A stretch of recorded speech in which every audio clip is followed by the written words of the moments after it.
इस कहानी की शुरुआत कोलोराडो की एक हाई सिक्योरिटी प्रिजन को दिखाते हुए होती है, जहाँ पर कि रे ब्रेसलेट नाम के एक कैदी को हमने कैद देखा। अब एक दिन एक कैदी उससे आकर कहता है कि तुम जैक्स नाम के एक दूसरे कैदी से थोड़ा बचकर रहना इस जेल में, क्योंकि जैक्स तुम पर हमला करने का प्लान बना रहा है। और अगले दिन अपने प्लान के मुताबिक ही जैक्स ने रे पर हमला कर दिया, लेकिन वो रे के सामने टिक ही नहीं पाया और रे ने उसे धूल चटा दी। लेकिन लड़ाई का नतीजा ये निकला कि सजा के तौर पर रे को जेल के गार्ड्स ने एक अलग जगह पर लाकर बंद कर दिया।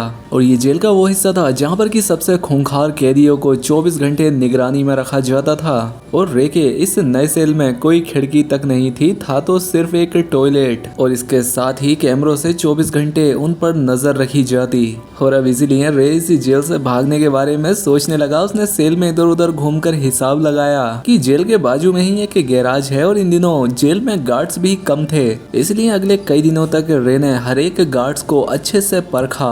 उसने नोटिस किया कि गार्ड्स हर रोज 7 मिनट के लिए बाहर सिगरेट पीने जाया करते थे, इसलिए अब उसे सिर्फ अपने कमरे का पासवर्ड पता लगाना था, जिसके लिए उसने खाने के साथ आने वाली दूध की बोतल का प्लास्टिक उतारा और चुपके से उस पासकोड की स्क्रीन पर चिपका दिया। और जल्द ही उसे इस पासकोड के नंबर मिल गए और उन्हें एक सही ऑर्डर में अरेंज करना इसके लिए कोई बड़ी बात नहीं थी। इसके साथ ही उसने बाहर मौजूद अपनी टीम तक भी ये खबर पहुंचा दी कि जिस दिन मैं यहाँ से निकलूंगा हमें बाजू वाले गैराज में आग लगानी होगी। और आखिरकार वो दिन आ जाता है और रे वो पासकोड डालकर रूम से बाहर आ गया। इसके बाद वो बेंट वाले रास्ते से होता हुआ गैराज तक आ पहुंचा और उसी वक्त उसकी टीम ने बाहर धमाका करके सभी का ध्यान अपनी ओर खींच लिया।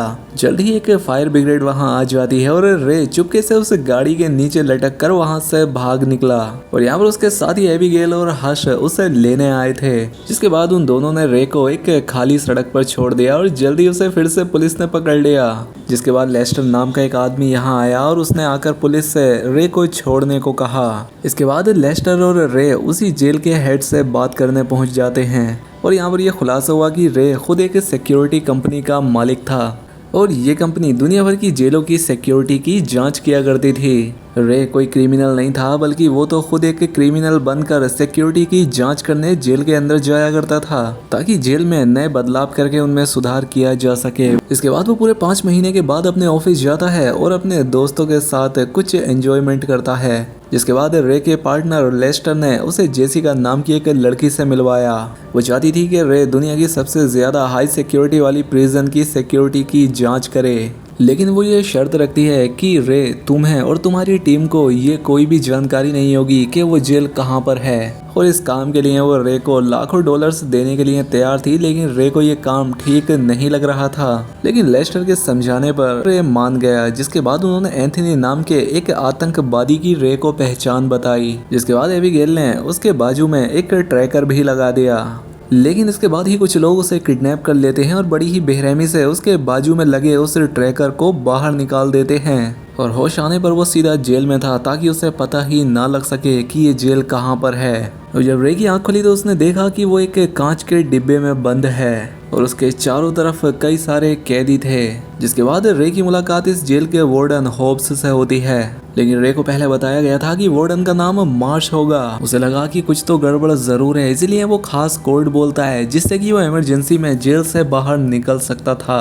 लेकिन होब्स उसकी कोई भी बात ना समझते हुए उसे जेल में भेज देता है। वहीं बाहर एबिगेल और हर्ष रे का पता लगाने की पूरी कोशिश कर रहे थे। वहीं जेल में रे ने देखा कि हर एक गार्ड ने एक जैसे कपड़े और मास्क पहने हुए हैं और इनका जब भी मन करता किसी भी कैदी को पीटने लग जाया करते। खैर अब इसके बाद एमिल नाम का एक कैदी रे के पास आता है और कहता है कि मैंने कोई जुर्म नहीं किया, लेकिन फिर भी मैं जेल में हूँ क्योंकि कुछ लोग मुझसे मेरे बॉस का पता उगलवाना चाहते हैं। और यहाँ पर रे समझ जाता है कि दरअसल यहाँ पर असली अपराधी कोई है ही नहीं, बल्कि अमीर लोग यहाँ पर अपने दुश्मनों को टॉर्चर करवाने के लिए भेजते हैं। अब उसे खूंखार कैदियों वाले सेल में जाना था, इसलिए वो जानबूझकर एमिल के साथ झगड़ा करने लगा और आखिरकार उन्हें खास कमरों में बंद कर दिया गया, जो कि अपने आप में ही एक टॉर्चर थे।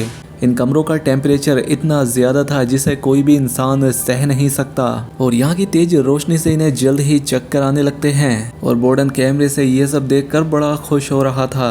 अगले दिन डॉक्टर कायरी रे को देखने आता है और उससे रे पर दया भी आ जाती है, लेकिन जब रे ने उससे इस जेल का एड्रेस पूछा तो उसने कोई जवाब ही नहीं दिया। आखिरकार एमिल और रे को छोड़ दिया गया और रे एमिल को बताता है कि जो हमारा रूम था उसका जो फ्लोर था वो एल्यूमिनियम की जगह स्टील से बना था, इसलिए उसने एमिल से मेटल की एक पत्ती लाने को कहा ताकि वो उस सेल में मौजूद बोल्ट खोल सके। इसके बाद एमिल को एक बार फिर से वार्डन ने अपने पास बुलाकर उसके बॉस मैनहेम के बारे में पूछा, लेकिन एमिल अपना मुंह नहीं खोलता और ये सुनते ही गार्ड्स ने उसके मुंह में पाइप का पानी घुसाकर उस पर बहुत ज्यादा जुल्म किए और इस दौरान एमिल मेटल का एक टुकड़ा चुराने में भी कामयाब हो जाता है। बाद में उसने रे से उसके प्लान के बारे में पूछा तो रे ने बताया कि मुझे लगता है कि ये जगह जमीन के नीचे बनी हुई है और अगर हम बोल्ट खोलकर यहाँ से निकल भी गए तो हमें ऊपर तक जाने के लिए रास्ता बनाना होगा। ये सुनकर एमिल को भी उस पर यकीन हो गया कि बंदा यार कुछ तो जानता है ये और ये मुझे बाहर निकाल सकता है, इसीलिए एक बार फिर से लड़ाई करके फिर से उन्हीं कमरों तक पहुंच गए और वहाँ पर रे ने कैमरा से छिपकर बोल्ट खोलने शुरू कर दिए और काम होते ही एमिल को इशारा कर दिया ताकि वो गार्ड्स का ध्यान भटकाए। इसलिए एमिल जोर से चिल्लाने लगा और सभी लोग उसकी तरफ देखने लगे, जिसके बाद रे ने के कागज से अपना कैमरा ढक दिया और वो फ्लोर से नीचे उतर गया। लेकिन इतने में ही गलती से उससे एक पाइप टूट जाती है जिससे चारों तरफ पानी बढ़ने लगा और आखिरकार जैसे तैसे जब वो ऊपर पहुंचा तो उसने देखा कि ये जेल जमीन पर नहीं बल्कि एक पानी के बहुत बड़े जहाज पर बनी हुई है। इधर अंदर का पानी चारों ओर फैलने लगा था और इसलिए जल्दी से रे वापस अपने रूम में लौट आया। उधर एबिगेल और हर्ष ने लेस्टर से रे के बारे में बात की और इस काम के लिए रे को जो चेक मिला था वो भी बाउंस हो गया और तो और जेसिका का भी कोई भी अता पता नहीं है। तो इसलिए हर्ष ने लेस्टर से रे को ढूंढने को कहा, लेकिन लेस्टर ने उनसे कहा कि रे को अपना काम करने दो और इन दोनों के चले जाने के बाद लेस्टर ने वार्डन को कॉल किया और रे को सारी उम्र वहीं पर रखने को कहा। और यहाँ पर यह खुलासा होता है कि लेस्टर अकेला ही इस कंपनी का ओनर बनना चाहता था और इसीलिए उसने ये नकली डील करके रे को हमेशा के लिए कैद करवा दिया। लेकिन एबिगेल और हर्ष ने अभी हार नहीं मानी थी। हर्ष को टोम नाम की एक गैर कानूनी जेल के बारे में पता लगा जिसमें कि लोग अपने दुश्मनों को टॉर्चर करवाते थे। उधर जेल में रे और एमिल को ये पता लगाना था कि वो दुनिया के आखिर किस हिस्से में मौजूद हैं, जिसके लिए रे ने डॉक्टर कायरी से मदद मांगी लेकिन उसने इसकी कोई भी हेल्प नहीं की। यहाँ पर रे कुछ गत्ता चुराता है और जुगाड़ करके उससे सेक्सटेंट नाम का एक डिवाइस बना लिया जिससे शिप की लोकेशन के पॉइंट्स का पता लगाया जा सकता था। लेकिन इसके लिए उसे शिप के सबसे ऊपर जाना होगा, जिसके लिए उसने जावेद नाम के एक और कैदी से मदद मांगी और बाद में जावेद ने वार्डन के पास जाकर उसका जासूस बनने का ड्रामा किया और बदले में उससे खुली हवा में नमाज पढ़ने की परमिशन मांगी और अनजान वार्डन ने उसे ऐसा करने की परमिशन दे भी दी, जिसके बाद जावेद ने ऊपर जाकर शिप के पॉइंट्स पता लगाना शुरू कर दिए और ये देखकर रे ने हिसाब लगा लिया कि वो मोरक्को के पास अटलांटिक ओशन में है। यहाँ पर एमिल ने उसे बताया कि मेरा एक दोस्त यहाँ मोरक्को में ही रहता है और अगर मैं किसी तरह से उस तक खबर पहुंचा दूं तो वो अपनी टीम के साथ मुझे बचाने जरूर आएगा। अगले दिन रे फिर से डॉक्टर कायरी से मिला और उसे मदद करने के लिए आखिर मना ही लिया। फिर रात में डॉक्टर ने एक ईमेल लिखकर एमिल के दोस्त को उनकी जेल का पता बता दिया। आखिरकार भागने का दिन आ गया और जावेद ने बोर्डन को झूठी खबर बताकर कहा कि ब्लॉक ए में लड़ाई होने वाली है और ये सुनकर बोर्डन ने सभी गार्ड्स को ब्लॉक ए में भेज दिया और जो खास कमरे थे उन पर सिर्फ 2 ही गार्ड रह गए। रे और उसके बाकी लोगों ने यहाँ मौका देखकर लड़ाई शुरू कर दी और जल्द ही सभी लोग एक दूसरे की धुलाई करने लगे। तभी रे, एमिल और जावेद शिप के ऊपर वाले पार्ट की तरफ भागे, लेकिन वार्डन ने तुरंत ही पूरी शिप में लॉकडाउन लगा दिया और होता यह है कि इन तीनों के ऊपर पहुंचने से पहले ही सभी दरवाजे लॉक हो जाते हैं और मजबूरी के चलते इन लोगों को वापस लौटना पड़ा। और उसी वक्त एमिल का वो दोस्त भी हेलीकॉप्टर में अपने दोस्तों के साथ वहां आ चुका था, लेकिन अंदर गार्ड्स और प्रिजनर के बीच भयंकर गोलीबारी चल रही थी और इसी दौरान जावेद के पेट में गोली लग जाती है। अब रे यहाँ पर अपना दिमाग लगाता है और कंट्रोल रूम में जाकर बिजली काटने का फैसला किया और इस तरह से वो ऊपर का दरवाजा फिर से खोल सकते थे। यहाँ पर रे ने एमिल से जावेद का ध्यान रखने को कहा और खुद आगे चला गया। तभी जावेद ने एमिल को भी आगे जाने को कहा क्योंकि वो जानता था कि वो ज्यादा देर तक जिंदा नहीं रह पाएगा और मजबूरी के चलते एमिल को जावेद को छोड़कर भागना पड़ा और बाद में गार्ड्स ने यहाँ आकर जावेद को मार डाला।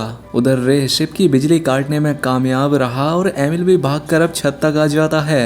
अब वो भागकर अपने दोस्त के हेलीकॉप्टर तक पहुंच जाता है, लेकिन पीछे से गार्ड्स भी आकर उन पर हमला करने लगे। लेकिन इन्होंने हार नहीं मानी और गार्ड्स का सामना करते हुए रे के बाहर आने का इंतजार किया। लेकिन रे बेचारा बदकिस्मती से अंदर पानी के टैंक में फंस गया था।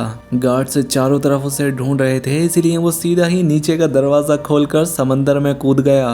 तभी रे हेलीकॉप्टर लेकर निकल पड़ा और उसने रे को नीचे समंदर में डूबते हुए देखा। उसने रे के लिए सीढ़ी फेंकी और आखिरकार रे ने उन सीढ़ियों पर चढ़कर शिप में मौजूद तेल के टैंक्स पर अंधाधुंध गोलियां बरसा दी, जिससे शिप में एक जोरदार धमाका हुआ और वार्डन अपने गार्ड्स सहित वहीं पर मारा गया। और आखिरकार रे और एमिल सेफली मोरक्को के किनारे तक पहुंच चुके थे। तभी एक गाड़ी उन्हें लेने के लिए आई और उसमें से जेसिका बाहर निकली। रे ने देखा कि ये तो वही औरत है जिसने उसे इस जेल में भेजा था। जब एमिल ने बताया कि ये उसकी बेटी है तो ये सुनकर तो रे के होश उड़ गए। और तब असल में खुलासा होता है कि एमिल ही असल में मैनहेम है और सबको लगता रहा कि मैनहेम उसका बॉस है। यहाँ पर उसने अपनी असलियत छिपा कर रखी थी ताकि उसके दुश्मन उसका शिकार न कर दें। और क्योंकि जेसिका अपने फादर को जेल से बाहर निकालना चाहती थी तो इसलिए उसने धोखे से रे को इस जेल में भिजवाया। और आखिर में उसने रे को लेस्टर की सच्चाई भी बता दी कि कैसे वो तुम्हारे साथ गद्दारी करके जेल वार्डन के साथ मिलकर तुम्हें जिंदगी भर यहीं पर कैद रखवाना चाहता था। और आखिरकार रे अपने दोनों साथियों एबिगेल और हस से मिला और उसे पता लगा कि लेस्टर को एक ऑफर मिला था जिसके मुताबिक अगर रे इस जेल से भागने में नाकामयाब होता है तो लेस्टर इस जेल का सीईओ बन जाता।